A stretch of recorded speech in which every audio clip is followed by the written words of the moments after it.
Welcome back. We're discussing the 2018 Forum on China-Africa Cooperation that just wrapped up in Beijing. Still with us, Chen Chenchen is a Deputy Director at the Department of Macro Research at Renmin University in China. Sourabh Gupta is a Resident Senior Fellow with the Institute for China-America Studies. David Owiro is an Economic and Policy Analyst, and Witney Schneidman is a former Deputy Assistant U.S. Secretary of State for African Affairs. And Witney, let me start with you. The Rwandan President Paul Kagame, he hosted Chinese President Xi Jinping on a state visit earlier this year. There was another critique that he addressed, and that was whether one country was taking advantage of another. And this is what he had to say at the forum. Let's watch this. Africa's wish is to be a full and integral part of the Belt and Road Initiative. I'm happy to inform you that the reformed African Union will serve as a more effective focal point going forward. Africa is not a zero-sum game. Our growing ties with China do not come at anyone's expense.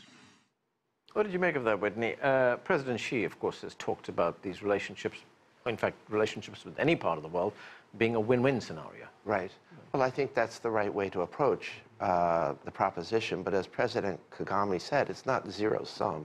China's gains are not at the expense of any other nation. And I think President Kagame was quite clear in his comments that in addition to having a strong commercial relationship with China, he wants a strong commercial relationship with the EU, with the United States, with India, with Brazil. I mean, there's a lot to do in Africa, and many nations bring many things to the continent. So I think it's important to approach the continent with a win-win perspective. And Sourabh, that was something that President Xi himself addressed. He also talked about, of course, China's Belt and Road Initiative, and this is what he had to say. We should seize the opportunities created by the complementarity between our respective development strategies and the major opportunities brought by the Belt and Road Initiative. We should align the Belt and Road construction with the implementation of the African Union's Agenda 2063 and the United Nations 2030 Agenda for Sustainable Development, as well as the development strategies of various African countries. We should expand space for cooperation, unlock new potential for cooperation, consolidate our traditional areas for cooperation, and foster new highlights of cooperation in the new economy. First, let's talk about the Belt and Road Initiative.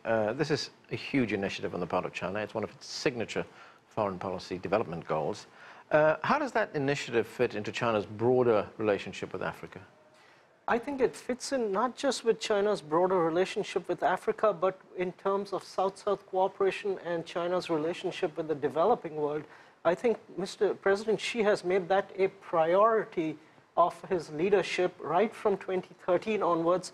He wanted to have good relations with his neighbors, peripheral diplomacy with the BRICS countries, and then, of course, with Africa and South-South cooperation. So he has been very focused in this area, and Belt and Road serves China perfectly in this regard because it is still a middle-income country, but it has almost first-world infrastructure capabilities, and a lot of that is ready for export.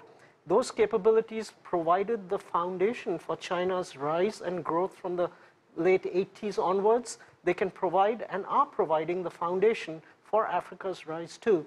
So from those perspectives, I think they're well merged, and I think it's quite natural, frankly. And I'm actually hoping beyond Belt and Road that we can also have things like the BRICS Bank involved heavily in these countries and bring new innovations also, for example, to help develop local currency bond markets so that many of these countries, developing countries in Africa and elsewhere and emerging markets, always have dollar exposures and are always subject to those gyrations. I mean, in these areas, if we can have cooperation, I think it would be win-win for all. Chen Chenchen, let's talk about debt. African nations owe large sums of money for these infrastructure projects. I was looking at some figures here. $86 billion was lent by China to governments and state-owned enterprises from 2000 to 2014. That's about $6 billion a year over 14 years. How big a burden is this for African nations, and could it at some stage become a crisis? Well, I think the debt issue has also been one of the most frequently debated issues within China. As far as my institute looks at that, I think at the short term, especially at this current juncture, the debt issue hasn't influenced very much the Sino-African cooperation at this moment. It's still under control now. However, in the future, I do think both sides need to take a more cautionary approach, because now if you look at most of the projects, only a small proportion of the projects, we know that they will, the local players will fail to pay back. But in the longer term, that is certainly directly related to the sustainability of the Belt and Road Initiative. So I do think in the future, it's going to be a big risk, and both sides need to take precautionary approach against that. Witney, you've written about this in that paper as well. You pointed out that China is the largest creditor nation right now. Can this be sustained? I don't think it's sustainable. China controls about 14% of Africa's debt, which is quite a high number, and places like Kenya, 7 times larger than the next debtor country, which is France. So I think this is an issue that needs to be watched very carefully. I was involved when I was in government in the Clinton administration of an effort to end Africa's debt stemming from the Cold War. And we do not want to move into another period where debt becomes a constraint on Africa's progress. One element of President Xi's $60 billion announcement that I thought was quite interesting, actually, was that $10 billion was going to be allocated to development financing of projects. That's a very different model. Today, most of China's lending into Africa is what we call tied aid. It's tied to the use of Chinese companies. It's tied to the use of Chinese goods and services and contractors. But when you use development finance, you're going to the international market, and you're going to a much more market-based approach to developing these projects. And I think that's really the way forward. Not only it minimizes the concerns about debt, but it brings more international competition in to the infrastructure development process, which is beneficial for everyone. So that would be what, open tender, creating more diversity? Open tender, bringing in other financiers, limiting the risk of one company, limiting the exposure. Contracting, making sure that the contracts are very transparent, and that's a hedge against corruption as well, which is a misuse of these funds. David, when we look at some of these projects being implemented or carried out in the countries of Africa, how closely do they meet the needs of ordinary people in Africa? Because it's, I guess, okay to build a huge new airport, but if someone hasn't got food on the table, that's not going to be of much help, is it? Certainly not. And that has been the major worry for most of the populations within these economies. One of, investing towards the main economic priorities of the country, rather than on perhaps romantic projects that serve more of a PR function rather than meeting actual needs of the population. And so one thing I'm happy about is coming out of the FOCAC, we see perhaps a narrowing of the portfolio available for loans that would turn into precarious debt, because we see at least a larger increase being made available for loans that are concessional or zero interest loans. And so in my view, I think that's something commendable that China is doing, sort of making available a larger portfolio of its financial aid to be either concessional loans or zero interest loans, so that these economies do not fall into the perceived debt trap that everyone is discussing and debating on the continent. So what is your view on the risk of a debt trap? Yes, that risk can never be eliminated, and it is a fundamentally an important risk, and people have to be very, very focused and careful on that front. But I will just operate on this premise that Africa has a lot of untapped potential. Right. That untapped potential to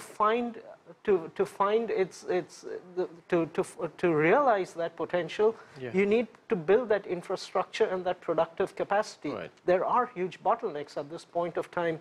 So one needs to be judicious in finding ways in which that infrastructure which is put in can tap that productive capacity, and that is what will enable. These projects have long gestation periods, so one must understand, so one must also move carefully on this front. Chen Chenchen, Sourabh talks about Africa's untapped potential. So the forum has ended. We've got $60 billion being talked about right here. How do you see this relationship, China and Africa, evolving in the decades ahead? I think, as we just have discussed, Africa enjoys lots of advantage. The untapped potential, not just in labor, but also in resources, in a certain amount of emerging industries. I do think in the future, China and Africa will come up with innovative approaches to cooperate. For example, currently it's more the state-owned enterprises that are undertaking the major projects, especially the infrastructure projects. But in the future, you have to stimulate the social vigor in that. And also, in the future, you have to make sure that the localization of the management expertise are in place. For example, the flagship railway project in Kenya, linking Mombasa all the way to Nairobi. There's an agreement that after 5 years, it will be transferred gradually to local management people.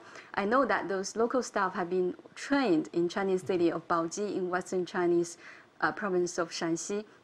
But I do think in the future, in order to guarantee that's going to be a smooth transfer, more needs to be done. I do. Okay, and that's where we have to leave it. Thanks to all of you for being with us. That's all we have time for, but the conversation continues online. Chat with us about this or any other show on Twitter. We're at CGTN America, or visit us on Facebook. That's facebook.com/CGTN America. I'm Anand Naidu in Washington, D.C. Thanks for being with us.